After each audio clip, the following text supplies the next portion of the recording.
New generation of Alaskans debate an issue that could affect them for years. The UAA Seawolf debate team discussed the state's fiscal crisis today and how to solve it.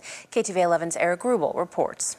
Now, this debate has gone back and forth. The biggest question looming above Alaska's politicians being answered by college students. The oil revenue has run out. It's time for us to pony up. How to solve the budget crisis, with one side saying Alaskans will have to get used to paying for government services by introducing sales and income taxes. The other side arguing we will need to say so long to our PFD checks to make up for the $3 billion gap between revenue and required funding. It's pretty obvious that as soon as you're getting taxed, you no longer have that ability to contribute more broadly to the economy by consuming as much as you would have. Sam Erickson is representing the side in favor of taxation. As a sophomore, it's just the place for him to show what he lacks in experience he more than makes up for in passion. It's a process of self-discovery that's incredibly fulfilling. Like the other debaters, he had about 2 weeks to prepare. This topic really pushed me to consider further a lot of the assumptions I'd made about Alaska and whether or not they were actually true. A born and raised Alaskan,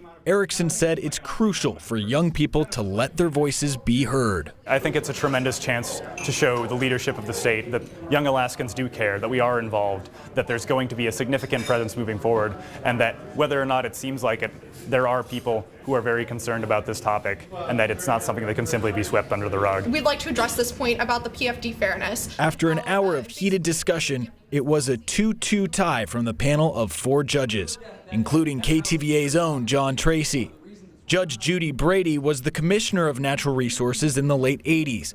She said the debaters provided the sort of sense lawmakers need in Juneau. It's a wonderful, very well researched, very well done. I hope the legislature asks them to come in and present this. I really mean that. As a tiebreaker, the audience voted via cell phone to declare the winner. 56% agreed that choosing the side who said no to taxes. Coach Steve Johnson has spent the last 2 decades turning Seawolf debate into the powerhouse it is now. He said today was an example of why young people should be a part of the dialogue. those people who are ultimately going to be affected by these decisions for the rest of their life and for generations to come are the ones that need to be included. We're very, very proud to support this. Eric Rubel, KTVA 11 News.